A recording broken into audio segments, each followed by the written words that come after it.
This is Chapter 6, Part 1. In this chapter, we're going to sort of return after the last couple of chapters where we focused on deviance. We're going to return to something a little closer to legal studies, but here the focus is going to be on justice. Defining justice has been a challenge to philosophers since the days of ancient Greece. To this day, there is disagreement. So, ancient Greece, we're talking well over 2,000 years that people have been asking this question of what does it mean to obtain justice? What does justice mean? Over the years, over the centuries, people have sort of developed different attitudes about it, what it means to be able to get justice. So that's what this chapter is about, is really different perspectives on that. And those are the main things that you want to nail down in preparation for the quiz for this chapter, are the various major perspectives on what it means to get justice. And so in future chapters, we'll talk in more detailed ways about policy and the criminal law and the sort of philosophies that are reflected in our criminal law. But now we're going to be like we were in earlier chapters, where we're still speaking sort of broadly and philosophically. Just world. This is a belief that many people hold. Studies, surveys show that this is a fairly common belief among ordinary folks. A belief that many hold that in the end, people get what they deserve. So there's this sort of tendency, and of course not everybody thinks this way, but there's a certain percentage of the population that kind of thinks that the way that the world operates is you more or less get what's coming to you. And so therefore, since you more or less get what's coming to you, either good or bad, that the world is basically tends to be a just place, a just world. Other people don't think so. Other people think the world is a place, maybe they even think the opposite, that it's a place where injustice is the rule and justice is the exception. So you can get people who have a more skeptical view of the world and think that, a lack of fairness is all around. So people differ on that. That's an important point. Throughout this chapter, we see that these are complicated, difficult issues, and whenever they're complicated, usually you don't get widespread consensus. Not everybody agrees what it means, what something complicated means. So that's how come we get differences in politics and philosophy, is these issues are not easy. The type of criminal justice system we prefer is influenced by our views of justice. So we talked about in previous chapters how our views on the criminal justice system are influenced by sort of a political and legal philosophy. Remember the idealist versus the pragmatist. Well, this is another focus. We're focusing on what's it mean to be just. What does a just criminal justice system look like? Okay. Procedural justice. Now, so these we're getting into some terms. You want to make sure you're familiar with these. By procedural justice, we mean the view that justice is achieved when the proper procedures are followed. So there's the school of thought that what really matters is not so much the outcome, guilty, innocent, or what your punishment's going to be, probation, fine, imprisonment.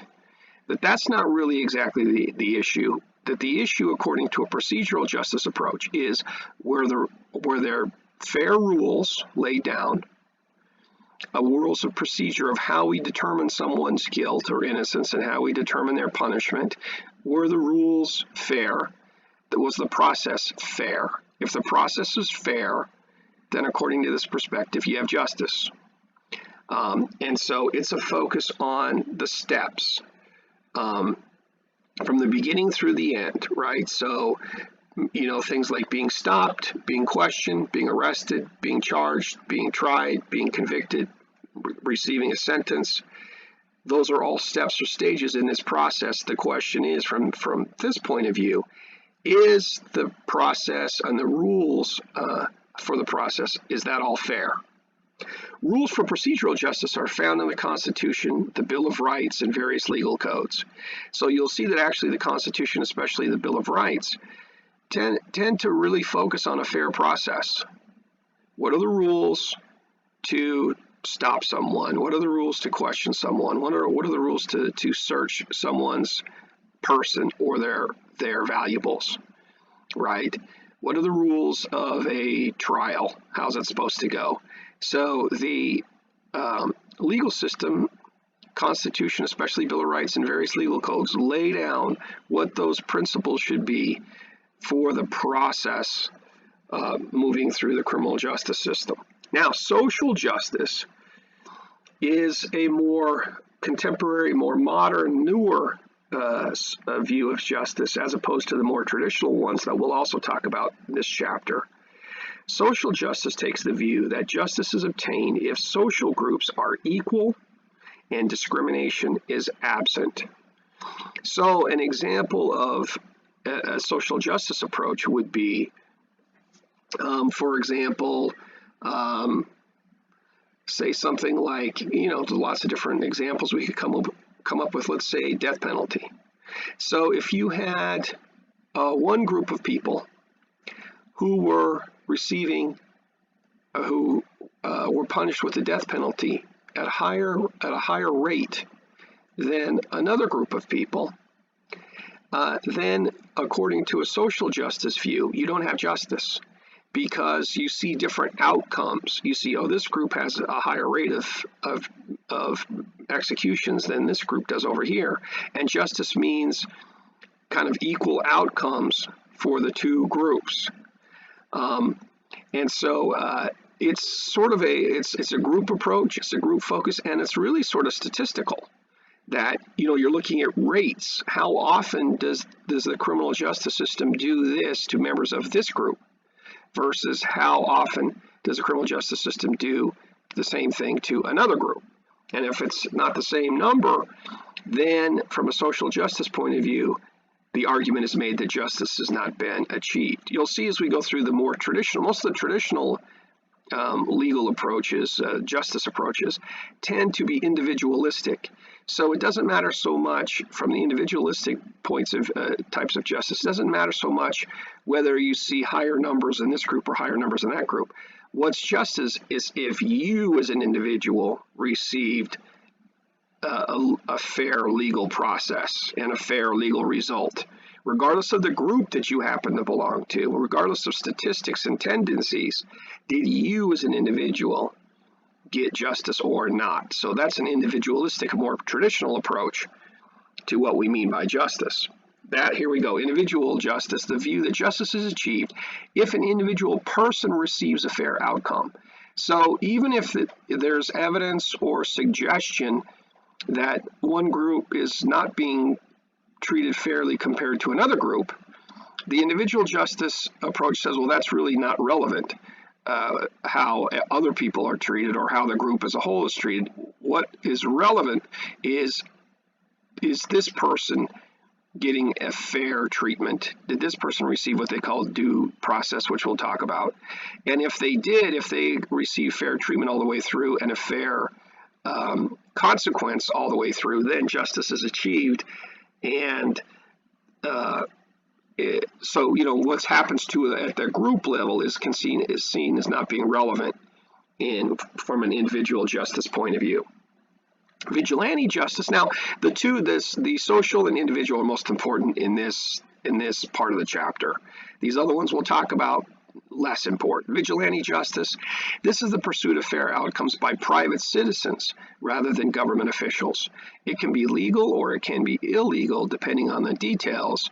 For example, if you were to kill someone, shoot someone in self-defense, that may be perfectly legal. It may be allowable and legal to do that under the law, but it still could be considered vigilante justice because you're not allowing the criminal justice system, law enforcement officers to handle some problem, some crime, some danger, some whatever led to the shooting, the self-defense. It's not the system that's handling that. You are handling that as a private citizen. And so in that sense, it can be considered vigilante justice. Usually, I think, with the term vigilante justice, we think of it as being illegal, improper. But at least according to the textbook's definition here, you can have legal vigilante, just because the definition is that you take the law into your own hands. And there are situations where you can do that. Self-defense is the best, perhaps the most obvious example of that. So vigilante justice could be acceptable, could be unacceptable, depending on the situations and the law. This is likely to occur when a legitimate, effective criminal justice system is lacking. So the obvious example here of, think of these things historically in the United States, Wild West. So when you had new settlers, immigrants moving into states across the country, and especially into the western states, those you didn't have settled criminal justice system yet. It was all new and just getting formed. And so when the law had not been well developed and was not entrenched in a territory or in a state, then you had a lack of criminal justice. And so when you have a lack of criminal justice, this is when you're most likely to see individuals take the law into their own hands, individuals to act as the police and stop and arrest people, as a judge and jury and executioner. So very often you'll see that throughout American history, there was a lot of this in the western states. You see this vigilante justice. You see basically lynchings where people are hanged because they're accused of crimes. But they receive no trial, no proper due process, their rights are not respected. And so there was thousands of cases of this throughout the history of the United States, which are often instances of vigilante justice where the mob, the crowd, perceives a crime has been committed, and so they take the law into their own hands in an illegal, illegitimate fashion. Self-help is another term that we mentioned. The researcher Donald Black in an earlier chapter, he developed this idea of self-help. These are actions taken in the belief that justice and self-defense can be done privately. So it's this idea, it's just another term, another way of approaching this idea of taking the law into your own hands. And Black really writes about this also in the context not only of like vigilante justice, but also that we see that a common motivation for violence, for criminal violence, illegal violence, is that the perpetrator, the offender, sees a situation where he or she needs to commit violence, an act of violence, to punish someone that they think has done something bad. A lot of violence is motivated by retaliation, payback, and that it's done in a righteous, quote-unquote, righteous way. You have done something bad to me, you've hurt people I care about, and so you deserve to be punished for your violation. And so I use violence, I pull out a gun and shoot you dead because I'm punishing you, because I think I have the right to administer justice and to punish you for your perceived bad behavior, perceived maybe criminal behavior. So keep that as an interesting intersection between the criminal justice system and crime, is that a lot of people who commit crimes, they think they're doing something good in that they're getting justice. It's payback, it's retaliation, it's sort of a street justice, it's a rough street justice. The criminal justice system doesn't respect that. You're going to get arrested and get charged and get punished for that. But in the mind of the offender, very often they think what they're doing is justice. And so that's part of the problem, is that people don't think what they're doing is bad. They think what they're doing is good very often. Okay, virtual vigilantism, again, this is not really important. This is just speaking to the fact that we have in the current world with so much social media, people spending so much time online on social media, that you get to this sort of mob mentality sometimes where people will attack some perceived offender online in a virtual, verbal, attacking sort of way. And so this is definitely something part of human psychology, is that if we see people do things that we really think are bad, that we dislike, we disapprove of, we condemn, we tend to want to punish them. We tend to want them to pay and to suffer consequences for what we perceive as being inappropriate, deviant, even criminal behavior. So it's part of human psychology, and a lot of the reason why societies across history have developed criminal justice systems has been to implement something more objective, impartial, to handle these disputes, these conflicts and crimes, etc. Have people, more impersonal people, professionals handling the problem as opposed to individuals. Because when you rely on vigilantism, then you get blood feuds. You get the Hatfield and the McCoys, which is an ancient practice that goes back centuries and millennia, as a matter of fact, of the way that we used to get justice before we had centralized government, was through blood feuds, where this family would attack that family for an alleged crime. And so then the other family would attack the first family back. And so it was retaliation and blood feuds back and forth, revenge against revenge against revenge against revenge. And it never ended. There was blood in the streets because of these personal vendettas, this street justice. You still see that today with street gangs across the United States, in big cities, the United States especially, that they are very often engaged in these blood feuds where we need to go kill one of theirs because they killed one of ours. Back and forth, drive-by shootings, all that kind of stuff. That's done as sort of a form of self-help, of vigilante justice, and that's why we have criminal justice systems, is because you get much more violence and chaos when you leave it in individual hands, because then everybody becomes a judge, everybody becomes a cop. And so we have this evolved system where now we want to put an institution in charge of it so that they can do things in a cool, deliberative, hopefully rational and objective manner. Because when you bring family into it, and this sort of, your friends and your buddies and your loved ones, then things become much more passionate, emotional, and potentially, extreme than the criminal justice system. Transitional justice, again, these last few ones not so important. This applies to a new government that wants to move away from human rights abuses and of the past government. So here we just see let's go back to the Wild West example. When you're just planting your roots and just getting the courthouse built and just getting the judge appointed and the other officials, the sheriff, the et cetera, that you're going to tend to, during that transitional period, you're going to tend to have some craziness until things get institutionalized. Once things become established and people start following the rules and following the new system, then things get a little bit better. But the transitional time can be rough because it's not well established, it's not well grounded, and it's not respected yet by a lot of people because it's new. Anyway, ideology.